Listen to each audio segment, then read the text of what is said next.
Good afternoon, everyone, and thank you for joining us today for our session on future-ready clinical trials. Before we get started, I'd like to cover a few housekeeping items. The session is being recorded. Once our session has ended, you will receive a copy of the recording. There will also be a short Q&A session after the presentation. Feel free to enter your questions in the Q&A panel at the bottom of your screens, and we'll get to them as soon as possible. If we run out of time and are not able to address your questions, we'll respond to you directly via email. Thank you for joining us, and now I'll hand the controls over to Keith Parent. Thank you, Sue. So this webinar that we're going to do today is the brainchild of a couple partners together, Court Square Group and AdLib. We've worked together for many, many years, and we thought it was important to talk to people about actual usage of AI. And this is to embrace an AI tool that we're developing between Court Square and AdLib that's specifically around those of you who know the DIA eTMF reference model is now a CDISC standard. My name is Keith Parent. I am the CEO of Court Square. And we've been dealing with TMF for many, many years.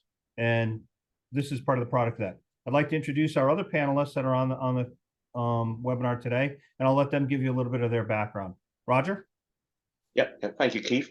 Yes, I'm Roger Chan. I'm Vice President, Head of Clinical Data Management and Clinical Programming over at Apollomics. We're a small biotech oncology firm up in the Bay Area. A bit of my background: I've been in clinical research for over 26 years. Been involved with submissions both in the US, Europe, and Asia Pac as well. And so seeing a lot of the changes in the industry, and I'm quite excited to be invited to be part of this webinar to share some of my experience as well, and some of the tools that have been presented as well. So quite excited to see what happens next. So I'll hand over to Anthony. Hello, my name is Anthony Vigliotti. I'm the Chief Product Officer at AdLib Software. I have 20+ years experience in business process automation and workflow, document workflow. So life sciences is relatively new to me. Keith and Roger have been helping myself and the organization come along. In my job responsibility and my team, we have responsibility for product strategy, feature development and prioritization. So it's, I'm quite proud to share what we've done today together with the Court Square Group, but also wanting to hear your direct feedback or any questions that you may have, because it does influence and impact our development path. So you have a direct opportunity here to influence what we do next. So thank you for your time today. Thank you, Anthony. So Anthony made a great point. It's the fact that you can go to the next slide, Anthony. Anthony comes from a background specifically around the automation aspects and the AI aspects of what we're doing. My personal belief is that it takes the subject matter experts with the AI experts to come together to come up with the solutions that are actually going to help drive the industry. So that's a big part of what we're doing. Today's agenda for this webinar is going to be tied toward a couple different areas. One is, what are the challenges in clinical trial management dealing with the TMF? What are the barriers and drivers to implementing new technology and how they affect what you're trying to do? Some of the challenges specifically with the TMF, and then what are some of the intelligent automation solutions that we've developed and can be developing going forward from that regard. So let's kind of get into it now. So what are the persistent challenges that prevent the efficiency across the board, whether you're a sponsor or you're a CRO working with the TMF? What are the things that you're going to hit? And boy, we know that we hit them on a very regular basis. Next. So Roger, you want to kind of take this first slide and talk a little bit about the challenges that you've seen as an industry veteran? Yeah, definitely, yes. So over the years, basically, our demand for data, time-wise submissions has increased, and that has resulted in increasing complexity in our demands. And to get first in market, especially first in class. And in the last few years, in particular the COVID, especially with the COVID trials, brought to the forefront of DCT trials, decentralized trials. And traditionally, prior to that, has always been a sponsor-driven, established clinical trial sites driven type process. Now we have moved basically to DCT, so we're having a lot of sites that are not familiar with a sponsor-driven, also increasing number of sites. With that as well, as we get into later in the presentation, increasing number of documentation as per sites as well. also our data ingestions increase as well. Along with that as well, our staffing has, as the industry's matured, back in the early days in the industry when I first started, we were very much a jack of all trades. So you had the industry veterans who were able to do pretty much everything in a single role. But as the industry's evolved, we become more specialized, compartmentalized in our roles. So we're kind of losing some of that insight along the way. So we need to sort of, create a more of a checklist type model intended to help us basically to maintain compliance. And, that's where it ties into the eTMF reference model. That provides some of the checklist items where we need to do, but now we're dealing with volume and interpretation of those documents as well. We deal with 1572s here in North America, but across the globe, basically, there's different requirements as well. So we're making those documents fit into the CDISC model. So there's a lot of challenges there as we have more demands. It's interesting, Roger, as you're talking, one of the things that I couldn't help but think about was a number of sessions that I've been to lately talking about COVID as both a driver of some of the change within the industry that we've done recently, but that you're right, some of that complexities around dealing with multiple entities entering data across the board and how we're dealing with that data coming from multiple clinical sites or distributed trials or siteless trials in general. And then on the staff shortage side, one of the things that we've noticed is, and heard statistics around, are the numbers of clinical sites and clinical people that are actually leaving the industry because of COVID. And what happens there is some of that tribal knowledge that was there about understanding how do we classify the TMF structures and documents and things, all of a sudden those people are gone, and now you've got these junior people, they're kind of winging it, and you really got to try to figure out how can we leverage those few resources that we have that really have the tribal knowledge and use them more efficiently than doing manual labor of opening documents and looking at documents and putting them in the right place and doing that. That was kind of the impetus for some of the things that we're talking about here. And of course, that the CDISC, now that it is CDISC and not just DIA, there's going to be a lot more changes coming up and some of the different things that we're going to be adding from a worldwide perspective. So I totally agree with everything you're saying right there. Next, Anthony. So some of the barriers to implementing the new tech, we talk about agility. We get smaller companies. They're more agile and work around, but they don't really have the new technology in place, or they want to use new technology and they don't have the larger systems. Larger organizations move way slower than the smaller guys do, particularly the big pharma companies out there that have tried and true methods they've used for years and they really want to switch. People hate change, and that's one of those big things. But then the concept of disrupting a trial by putting something new in just doesn't really happen in this world. So you got to kind of fit it in as you're looking at new trials and new ways of doing things.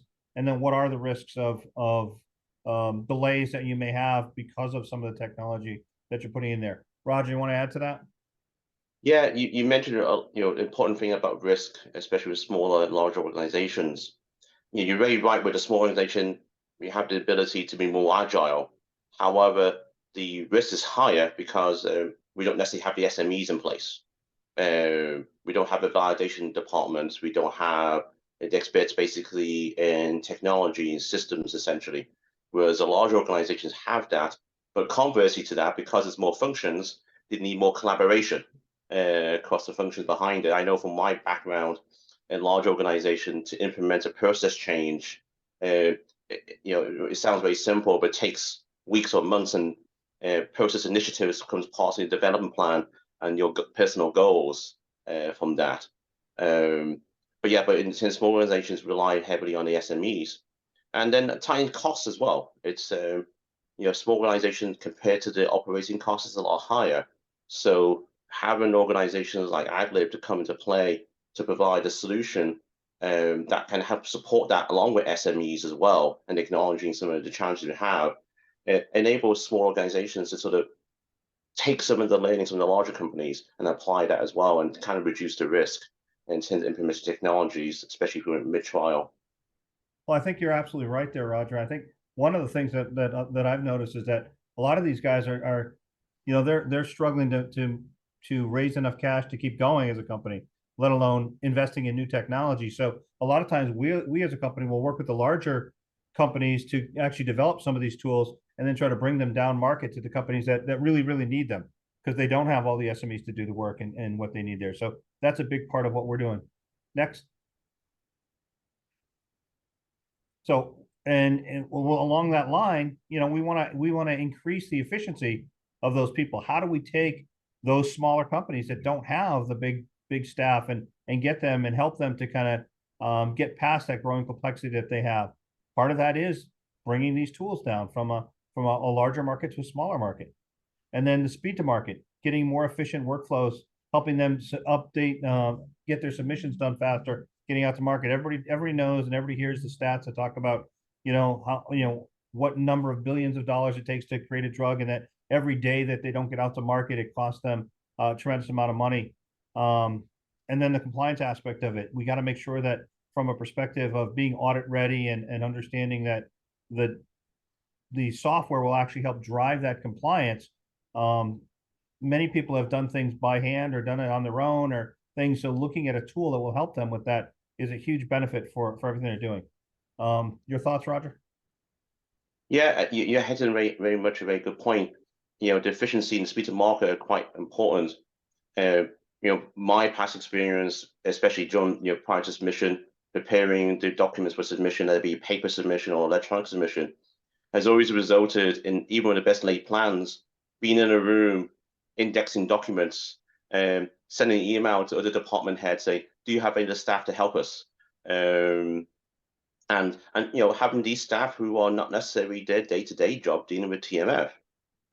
So we're doing a lot of time of in-time training to make sure that compliance component, and having the staff doing this one-on-one training that impacts the timeline itself. So having a tool that help guide the way through and mitigate some of that lack of training, and also the knowledge base as well. So that in itself increases the speed and the time to market in itself, and that's always been our end goal behind it as well. But definitely agree. Well, and as a new tech, AI is one of those things that it's the thing that's on everybody's lip, ChatGPT and all the different things around AI.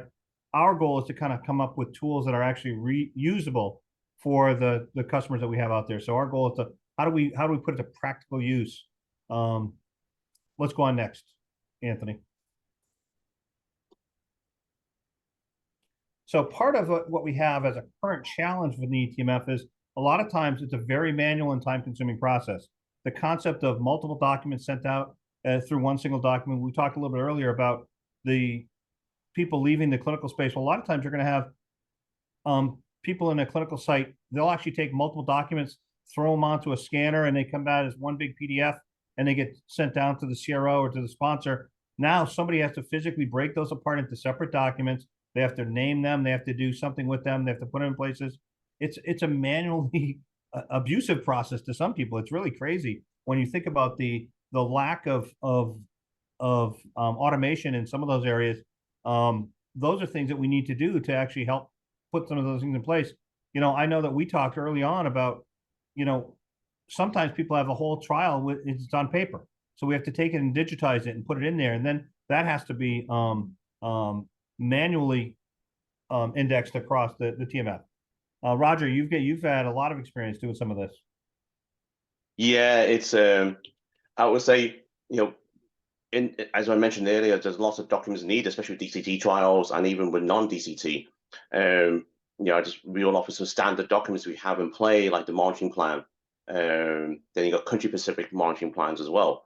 Your safety plan, who's your safety desk, your DMP, your SAPs.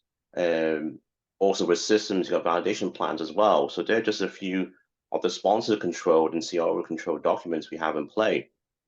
And got version controllers there. And the one thing that always throws a curveball during the TMF collation is signature sheets. While we may have electronic signatures in play, there's always going to be one member of staff who's unable to access electronically. So we have a floating paper signature sheet and tying that into the document. So that's always a fun challenge, and that's where that experience comes into play as well, as to how we tie those documents into play as well. So the 8 minutes we see here, I feel those 8 minutes every time we do the TMF. And when you multiply that over thousands of documents, it really adds up to a lot of wasted time from that perspective. So if we look at just some of the simple numbers, and from our experience, we're talking 5 to 10 trials per CRA at any one time. If you're dealing with a CRO with multiple CRAs, they could have up to 150 sites or more for a trial. So all those site-based documents need to be triaged and done something with, and then you could have 1,000 to 1,500 documents per trial per person that's doing work there, which is probably low. And then a lot of times it's that correspondence that's there that really takes somebody going through and reading it and understanding where it goes and how that works. Your experience with that, Roger? Yeah, I will touch on about the emails. It's email correspondence is critical because that's a lot, especially with site communication there as well. But as we take a step back in the duration of some of these trials, especially programs, they're spanning several years. So going back to email archive mailboxes and trying to retrieve those emails. If we think about basically some trials that are going to submission today, started back probably 7-8 years ago. And that was in the early days of the TMF reference model. So we wouldn't have put into play the process we have today in terms of indexing documents. So it's going back there. So the volume of documentation is very high, and I see 1,000 to 1,500 documents per trial. I would see that's been increasing as we have more demands for the trials and more data sources come into play. Well, and it's funny because talking about the email, we've actually had issues where sometimes we'll get a whole transfer of a TMF from somebody, and what'll happen is all the email correspondence will be in a PST file. So now you got to take that PST file and you got to dump it all out, and you've got all these different email messages in there, and you got to kind of coax them out of it. So it'd be much easier if they had been pulled out and put into PDFs when they happen and put in the right place within the TMF. So those are a lot of the things that you don't realize are happening out in the field day in and day out. Next, Anthony.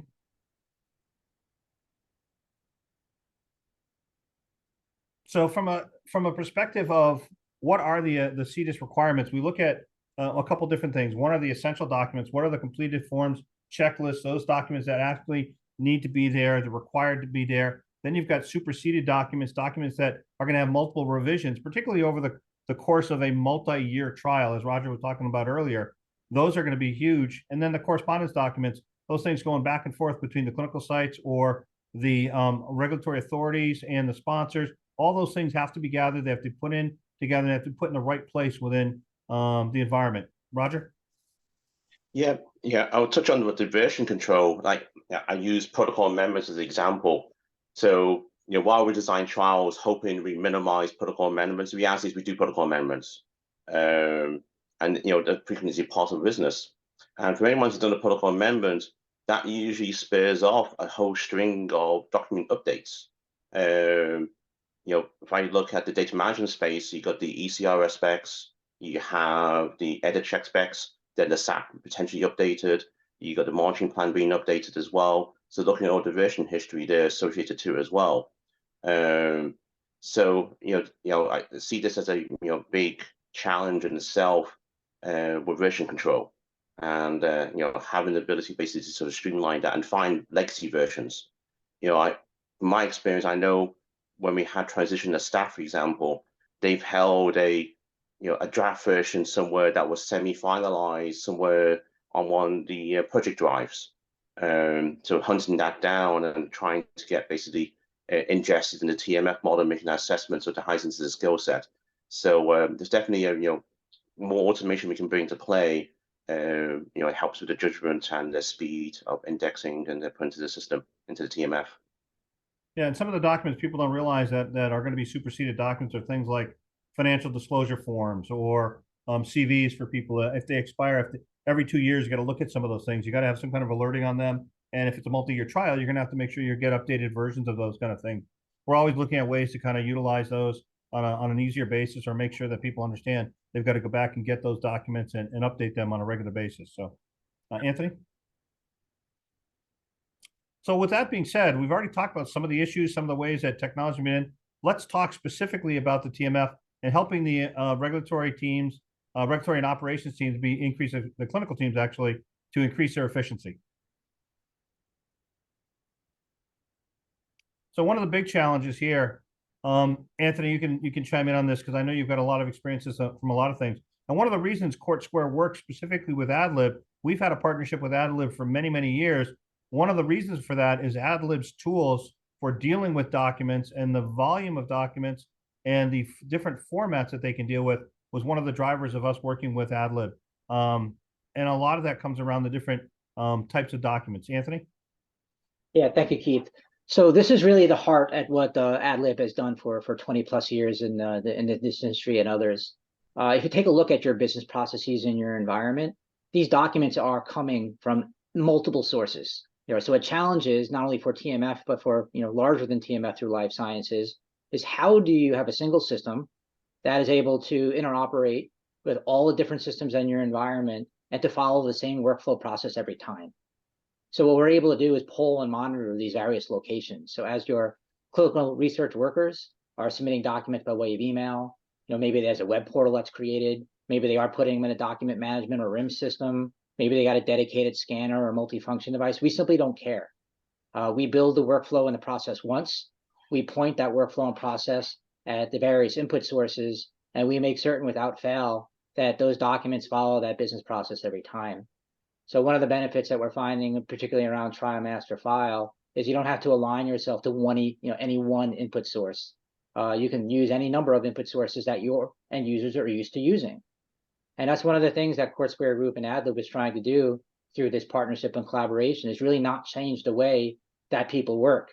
Not having to introduce a second, third, and fourth system for them to get work done. If they're used to working in RegDocs, which is the application you're about to see from Court Square Group, let's continue that work in RegDocs. So without the end user doing much of any heavy lifting, to have these input sources automatically carried into the workflow. Okay, challenge number 2, and Keith, feel free to weigh in. There's also a question, I believe, in the Q&A panel about this. So one of the other things that AdLib does very well is there are so many different document types. In fact, AdLib supports over 300 document types as an input source. So when I came to the organization, I always knew there was lots and lots of document types. I'm like, come on now, 300? So I actually did the research, and yes, there's 307 document types. And this goes back to all those legacy documents that may be in an organization, such as your WordPerfect documents. But even more current, when you're talking about compounds and elements that you're developing, there's CAD drawings. In your manufacturing assembly, there's CAD drawings, there's Visio drawings, there's documents that are created by end users, there's Excel tables that need to be assembled and pulled into your TMF artifacts. Of course, there's PDF and TIFF. TIFF if you're scanning a document or a server fax. So like the input sources, these file types are really important to standardize, because it is a CDISC requirement, a DIA requirement to submit your documents by way of PDF. Right? So these PDFs have to be created from any number of file types that are received or worked in within your organization. So Roger or Keith, if there's anything you want to add, please do. Yeah, the FDA is really, when you finally get to the point of submitting documents, everything's going to be coming in PDF. I think one of the interesting parts is a lot of times these challenges, you don't even realize it, that even at some of the big pharma companies that we've worked at over time, sometimes they get stuck with legacy applications, or they've got versions of applications. Like we worked at one company, they couldn't update the Adobe Reader for something because they needed to be able to tie it in with an application they had currently. And it was crazy. We actually had to create standard desktops for them to use in virtual desktop, to use an old version of software just so they could open up certain documents. These are the kind of things you hit day in and day out when you're dealing with large organizations. Yeah, and I also add as well, going back to the legacy software, is, as I mentioned earlier, 6-7 years for a program is quite young actually. I've been involved in programs that have been over 10-12 years old, because the original IP has reincarnated into the new indication. So we're looking back at phase 1 trials dating back 15-16 years. I go back to age myself, look just notes, bringing back into play, and trying to bring those documents into play, basically into eTMF. So it's definitely a version, old versions, it's a challenge. Absolutely. Perfect. So challenge number 1 and challenge number 2, let's just talk about a little bit how AdLib satisfies this for these requirements. So we have this pre-processing step as part of this overall workflow that you're going to see demonstrated in a few more slides. So the first thing is that we would do is locate and import the documents from the various input sources that I had already mentioned. We recognize the formats that these documents are coming in. We then create the text searchable PDF. But if you're familiar with the CDISC or DIA reference model, there are certain standards that have to be met. 8.5 by 11 or 8.5 by 14 paper.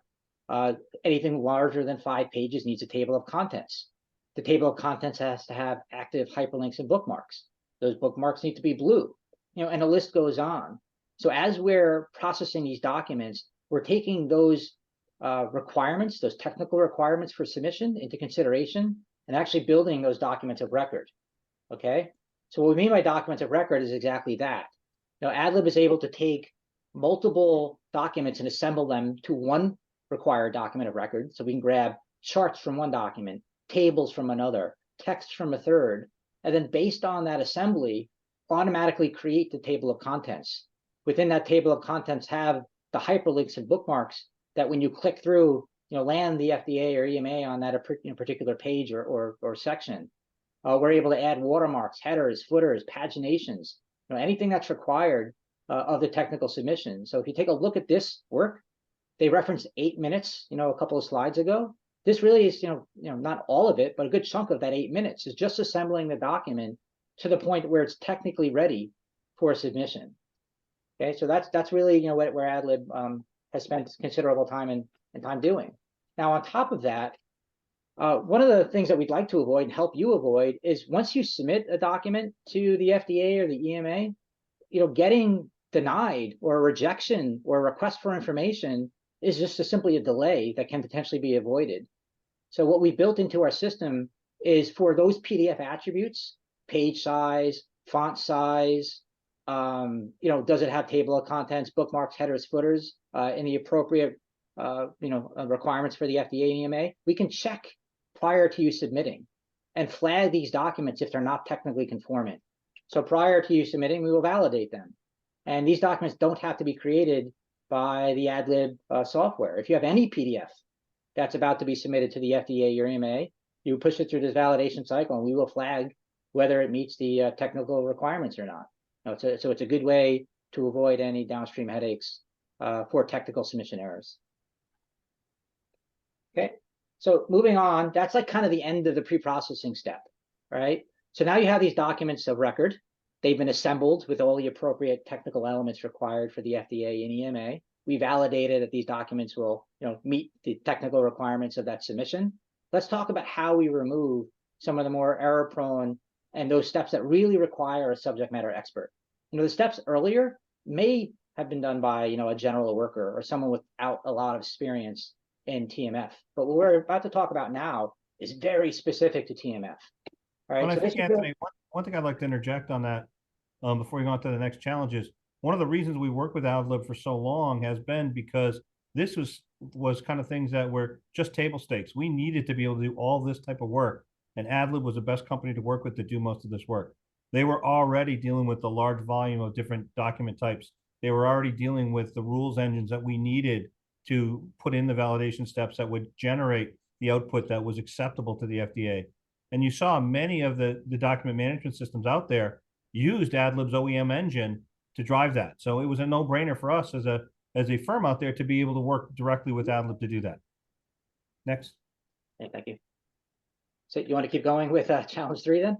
Sure, absolutely. So one of the nice things about the challenge of the TMF directly is that there are certain documents that have to be classified in that area from manually intensive area, like if they're site files and they've got to go into certain zones and areas specifically for those, like the form 1572.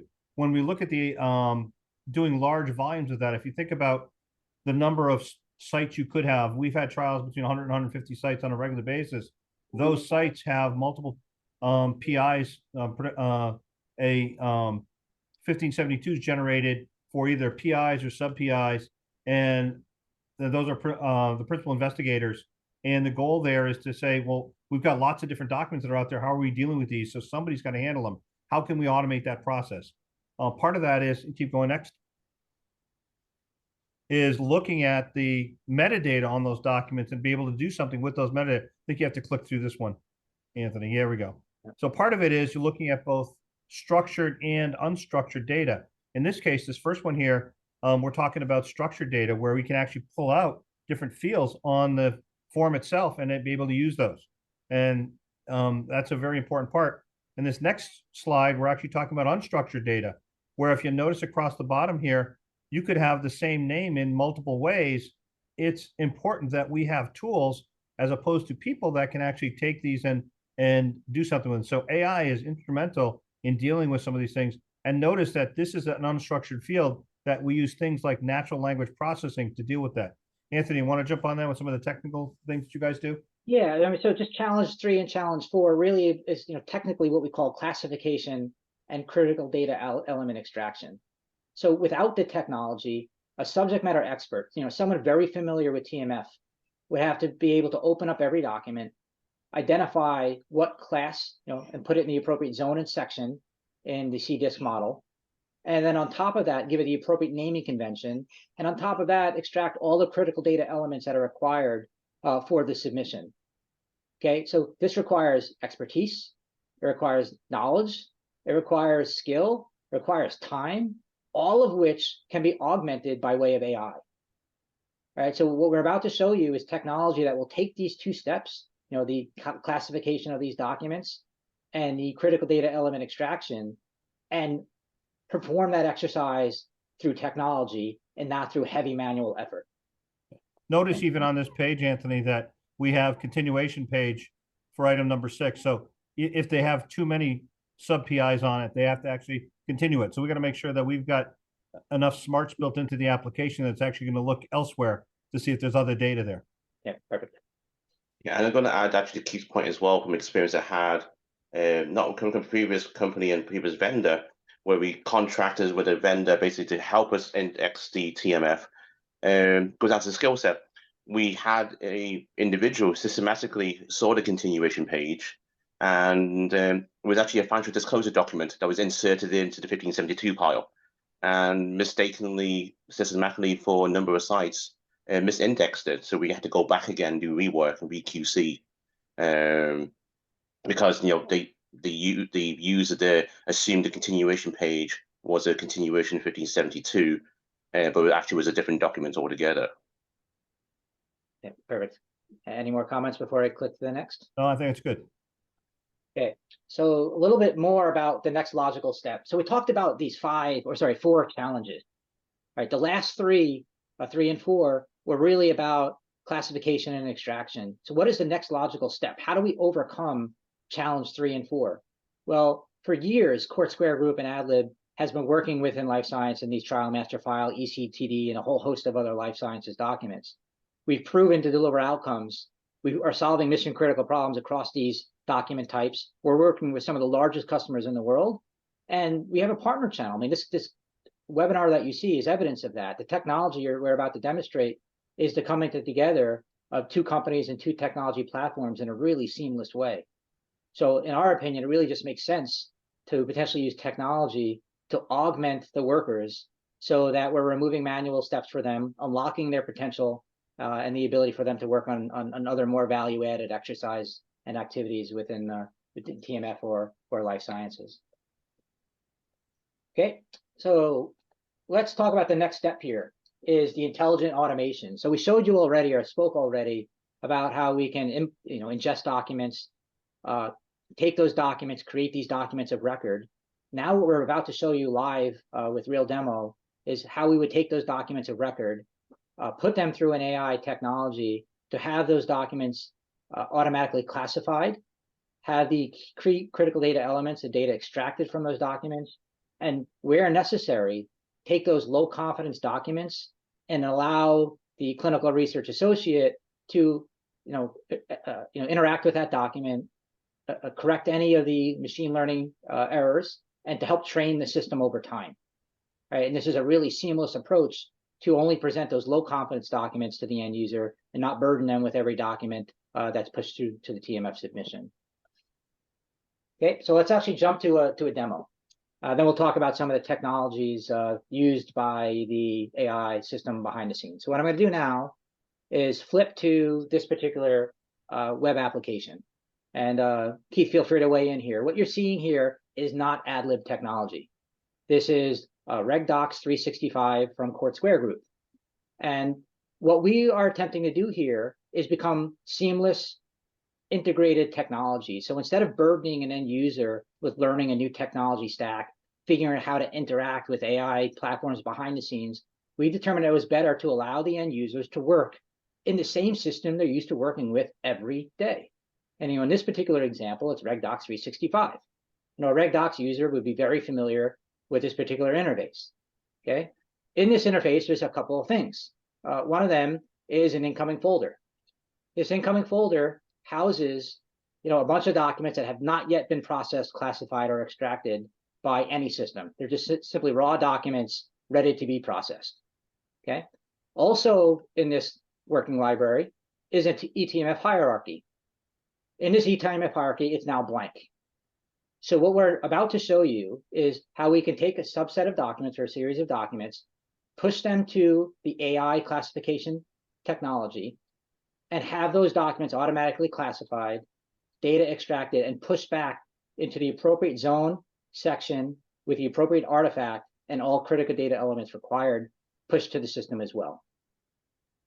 Okay. And the one thing I think that people don't realize is that as one of the drivers of using RegDocs 365, I hate it when people have to do extra work. So we're always looking at trying to do things.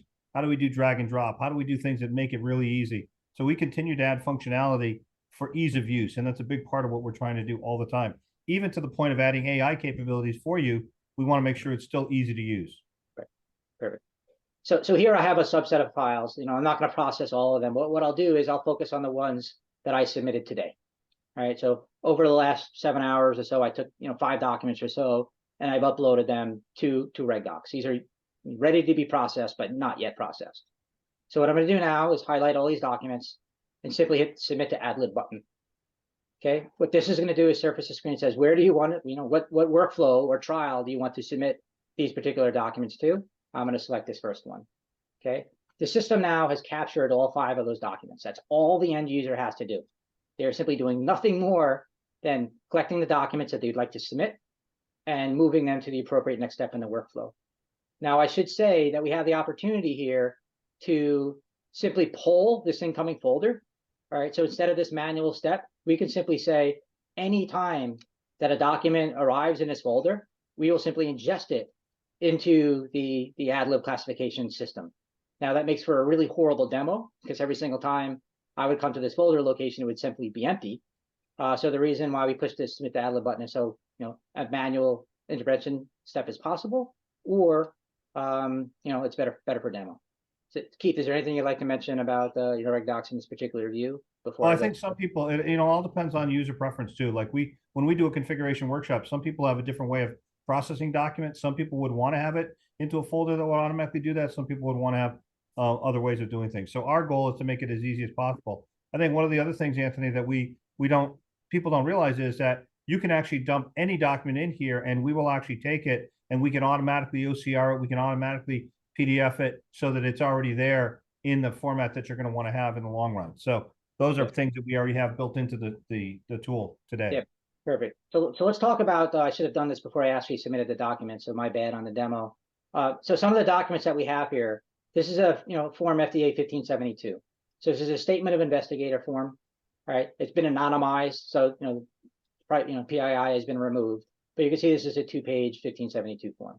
Okay, so this should land in zone 5 of the CDISC reference model. Okay, just grab on another one of these randomly. This is correspondence. Okay, this one here is looks to be IRB document, so zone 1. All right, so what's going to happen is as these documents are being processed, the system is automatically going to know where to place them. So what I'll do now is I'll move to that working library with the eTMF hierarchy, and you'll see here that there's been 2 zones created. A zone for site management and a zone for section 1, which is trial management. So for site management, we have section and artifact, right? site setup, form FDA 1572. And what you see in here is that document that's landed with some of the metadata that we pulled forward. Okay, you can start to see that this is the document that I showed you earlier, which was that site survey document that we processed earlier. So it did land in the appropriate location by way of AI technology. Same thing with this trial management. We have a document here, landed in trial oversight. There's two documents that landed here, right? One that was a trial master plan. You can see that document is here, exactly right. Okay, we also have here a file note master list, right? That document. Okay, so there was 3 documents that landed of 5 that I submitted. So you may be asking, where did the other 2 documents go? Well, in this example, this particular user, and me, which is Anthony, I have a review docs queue. And what this review docs queue is that human in the loop interaction that I was speaking about earlier. So those 2 documents that didn't arrive successfully into the TMF hierarchy had now landed for this human, me, to interact with. So these are 2 documents. It gives me the reason why they didn't meet the threshold. I had the opportunity to open these documents. It shows me an image preview of these particular documents. Okay. Then I have the opportunity to say, the AI system was right. This is a safety reporting general relevant communication document. Okay. I'm simply going to save and approve this one. Okay. I then have the opportunity to see, potentially next one in this particular list, right? This is an IRB. Maybe these zone and section are right, but the artifact's wrong. I have the opportunity to change it really easily, to hit save and approve. As a user, that's all I have to do to interact with my documents, right? So the system is showing me what I thought it was. As a subject matter expert, I have to say, you're right, or please correct this. And if I correct it, it improves the machine learning algorithm for next time. Okay.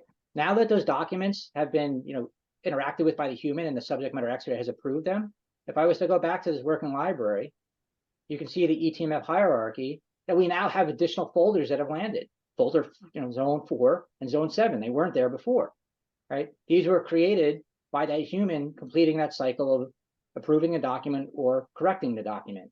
And from that point forward, the system is able to take up the workflow and complete it. Yeah, I think it's really important, Anthony, if people realize that the more they run through here and the more human in the loop that they use, it's actually going to teach and train that machine learning, those machine learning algorithms, specifically on the trials that they're doing. So a great way to do things is actually run older trials through this just to help train your own system and see maybe their things didn't get classified correctly and you wanted to look at them. So there's a great way of being able to look at a lot of the documents that are there. The other thing I think that's important, Anthony, is that as we're going through this and we're working with our clients, we're finding out that, hey, we can also use things like similarity searching and saying, hey, if I found a 1572 and we know that that's a 1572, if I've got 100 other 1572s, can I automatically classify all of them? And we'll give you a button that says, yeah, go ahead and do that. And boom, and we'll push them all in there. Now, instead of taking 8 minutes to look at every document, you've just taken seconds to look at all those documents and classify them in the correct location. So those are the important enhancements that we're continuing to add in as we work with our clients, as they look at it and they say, hey, how can we even shortcut this process even more? So those are things that we constantly work with. CourtSquare works hand in hand with the AdLib team to work with our customers and with the developers to say, here's the next round of things that we want to build into these tools. Okay, perfect. Thank you, Keith. Thanks for that demo, Anthony. I appreciate it. And thank you for providing me the login. Okay, so let's talk about how that was done. All right, so you just saw the technology in action. Let's talk about the technology, what happened behind the scenes. So we have these documents that are coming in. We pre-trained our AI system specifically on trial master file documents. So this isn't a generic AI technology that the day you get it, it's useless because it needs to be trained specifically in your documents. It's coming in pre-trained on documents that we know to be TMF documents. That's one nice thing about CDISC and the DIA reference model. It's very clearly identified with zone, section, and the types of artifacts that you require. So the first thing that we do is we don't even take a look at the information that's contained within the document. We take a look at the layout of that document. Our goal is to be able to identify and classify as many documents as possible without ever looking at confidential or PII document information within your document. That 1572 form, that trial plan, they all have a certain structure and layout. And classification engines are really good at pulling out those layouts and identifying those particular documents. On top of that, we've invested in our proprietary large language models that are specific to eTMF. All right, so the secret sauce for AdLib and Court Square Group is not the AI technology, it's the understanding the years of working with TMF documents and allowing those documents to train and influence the machine learning models that we've built. Okay, we then have the opportunity to extract critical data elements. You saw the demo about human in the loop. What's really nice about the critical data element extraction is that each field is pulled out independently, that we keep a complete audit trail of where that element came from. So if you get a request for information or an audit, you have the opportunity to say, oh, I can tell you exactly what document, source document, and potentially originator of that document, where it came from. And of course, with RegDocs 365 being text searchable OCR with critical data elements and all the metadata, the interactive search and query is quite strong. Excellent. Okay, so let's recap. So what did you see? You saw us pre-process documents. That was the input, the creation of the documents of record, the assembly of elements. Then you saw us actually take those and create actionable insights. So this has a wide range of use cases beyond life sciences, but many use cases within life sciences. So any manual step where people are interacting with documents, manually classifying, manually building, manually assembling, so on and so forth, is where you can apply AI technology similar as this. And you can imagine the outcomes that you should expect. I mean, this is simply more accurate. You're reducing operational costs. The people are augmented, allowing them to do value-added work instead of the grunt work of creating documents of record and classification. Okay, they can focus their attention on important tasks, and quite frankly, just simply better business outcomes, quicker, timelier submissions, and likely a better outcome from those submissions. And I think it's important, Anthony, to reiterate your point that just because we did this for TMF doesn't mean you can't do this for a whole bunch of other things. And the fact that it can be working for other industries as well. If you're a consulting firm out there and you're looking at this as a tool for using this, you may be doing it for other things. Like we're already working from an ECDD perspective to put in the different modules for a submission. So there's different areas that we're already looking at doing the classifications across the board. The engine stays the same. It's going to be the machine learning around how they get classified that's going to change. Okay, next. So how can we save, what's the fruits of this labor? So the benefits of automation, we're going to have an overall increase in clinical operations efficiency. We want to have faster regulatory submission preparation, and you can save up to a year's worth of time. Now, that's a tremendous amount of time when you're talking about, millions and millions of dollars per day of kind of time saving. How can we do that? By helping to get the documents through faster. I know one of the big things that we're always working with our CRO clients is how do we take document preparation time down, so we can get things back to our clients as quickly as possible. Next. One of the early projects that we did was a 1572 summary report where we took that NLP section that we talked about earlier, where it had all the names in it, and we were able to take a 150 site summary report that was taking 30 man days worth of effort, and we were able to get that down to 2 hours worth of review time. So now instead of somebody manually going and taking all the names off of that site, all the names off of those multiple forms over the course of a 5-year trial and being able to put them into a single report, we got a 10,000% efficiency boost. Now, the reality is you're probably not going to see a 10,000% efficiency boost on most things. But the fact is there are certain areas where AI can really drive significant improvement. And this was certainly one of them. Next. So if we can produce from 5 to 8 minutes down to less than a minute per document, and if we can actually add in even more automation around similarity searching and finding other documents that are there, let's say we get that to even seconds per document. Look at the amount of efficiency you can get. You can either get 120% or 1200%. It all depends on how we implement the next iterations of the cost savings that we're trying to put this in here. The goal here is to minimize the manual effort each and every day. The same thing can be said of other areas that we're looking at currently. AdLib has a way that we can actually pull email messages out. We talked a little bit earlier about those PST files and taking in some of the documents or the correspondence. What if I use the tool that can actually pull the correspondence out, identify a correspondence that came from a regulatory authority and then PDF it so we can file that away correctly, but at the same time actually go through that using natural language processing and identify a commitment.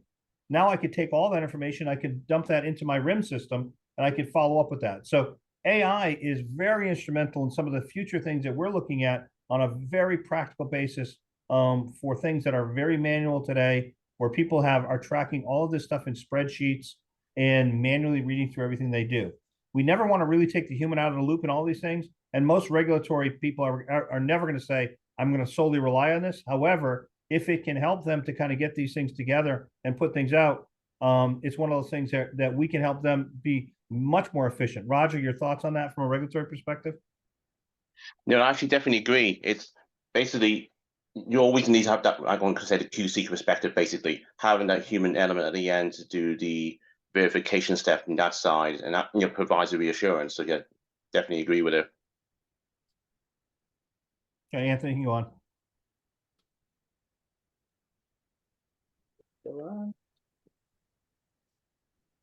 And here you're looking at anywhere from 200 to 300% efficiency boost, just been taking the amount of time it takes you to manually process your email and then enter it into a RIM system. And our goal is to, again, drive that kind of efficiency across the board. We're running low on time. I want to make sure we get to some of the questions we see coming up. So then here we are at Q&A. So some of the questions that we came in, we're in the middle of a trial. Implementing a new system can potentially set us back. How quick is it to deploy? Well, the reality is you can actually keep doing it in parallel while you're doing this. We can actually have it up and running within the matter of a couple of weeks if you're not using the RegDoc system to actually do this. And let's say you're using a different TMF system. You could actually have this system pre-process the data, and then you could actually dump it into your TMF if that's the case. So there's lots of ways you can do it to actually add more time or add efficiency in what you're doing there. Another question came in, will you be speaking to Part 11 compliance with the system? First of all, the RegDoc system in general is 21 CFR Part 11 compliant. We qualify and we validate the entire system. We qualify and we validate the tools that we're working with AdLib as well when we put them in. So our goal is to make sure that we're always looking at that compliance aspect of it. We had mentioned on one of those earlier slides the need to have compliance as a natural part of any system that we bring out, particularly with new technology that people want to understand. So we're going to have those qualification documents and all those available for anybody to see as part of any audit capabilities that you may have in the long run. Let me see, got a couple more questions. If you have a specific naming convention for documents, do you need to rename this prior to adding to the working floor? Absolutely not. You can actually, and in some cases, we can actually use some of the naming as part of the rules that we're setting up for the AI engine from a machine learning perspective, because a lot of people will actually do that. One question came in asking about the critical info extraction. We show it later. We didn't have that as part of the demo, but we can do that. And actually the 1572 is built on the fact that we extracted the data off of that, and that those elements are actually used and define the metadata that's there. You probably saw that a little bit when you saw how we created the folders. Those folders are created based on the metadata that was extracted from the documents, and it created those folders based on that. Yeah, the reason I didn't show it is I don't have like generic anonymized documents. So anything I show you would be like real documents from real customers, real users. So what I could show you here is this is now the AdLib administration system. So this is where the actual taxonomy for the AI engine and machine learning classification is done. So within this TMF, we have, remember those 11 zones, okay? In those zones, we have these sections. And in the site setup documentation or site management, you have, is it here or here? Yeah, Form FDA 1572.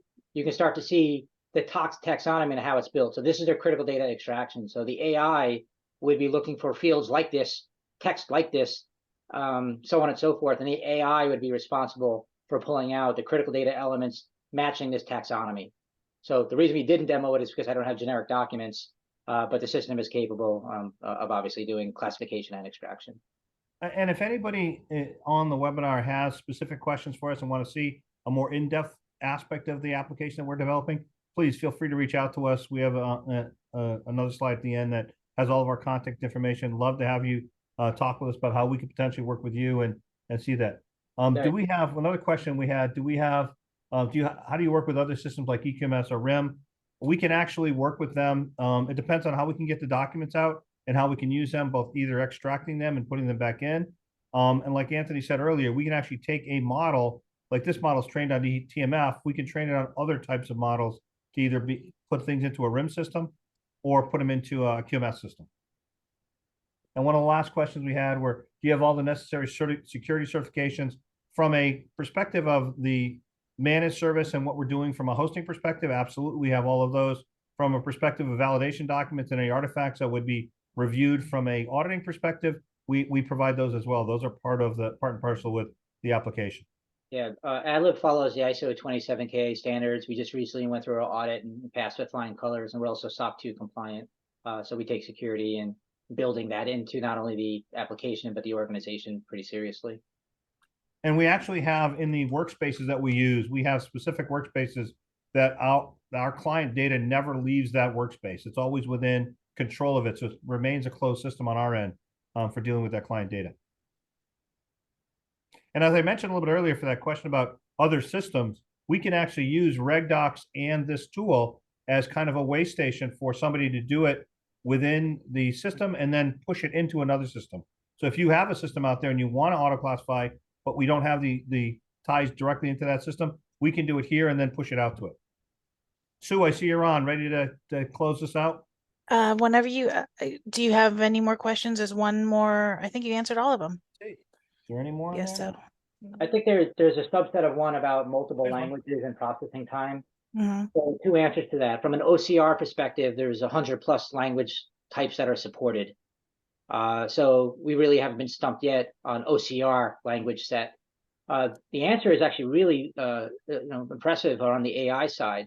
That quite frankly, we don't care what language a document comes in. The large amount of classification is done by way of layout. Layout is independent of language or even any of the document with information within the document. And for the critical data element extraction, that's really the benefit of training the system on your documents. So the languages that you're using, that's effectively the baseline for how you on-ramp those documents into the system. So language, really from an AI perspective, isn't a limiting factor. Yeah, we had one more question came in. How do you validate the AI code? Is it the same as regular code? It's really not the same as regular code. What you have to really do is look at the training sets that we're using and how we're actually identifying what comes out of those training sets and continuously pushing those through so that we can look at that. So that's going to be an ongoing thing, and that's going to be one of the things the regulators are always going to look at because it really is a nebulous kind of area for most people when they're dealing with AI and how you do it. It's not easy, but it's actually something that, particularly with this particular case, because the TMF reference model is pretty strict on how you want to put things out there, we can actually put past, and I suggested this earlier, if you've got past trials that you already have out there, using those as training models for your own data, because that's going to help train your models on the way you classify the data from that perspective. Great. If anyone has any additional questions that come up after the webinar is over, please go ahead and reach out to Keith, Anthony, or Roger, and they'll be happy to answer your questions. A recording will be sent after this call is completed, and I think that's it. Thank you, everyone, for your time today. Thank you, gentlemen, for an amazing session, and everyone stay warm. Happy holidays. Thank you, Sue. Roger and Anthony, thank you guys very much. I thought that went off very well. You guys have a great day. Okay, Thank you. Yeah, thank you very much. Bye. Take care, everybody. Thank everybody.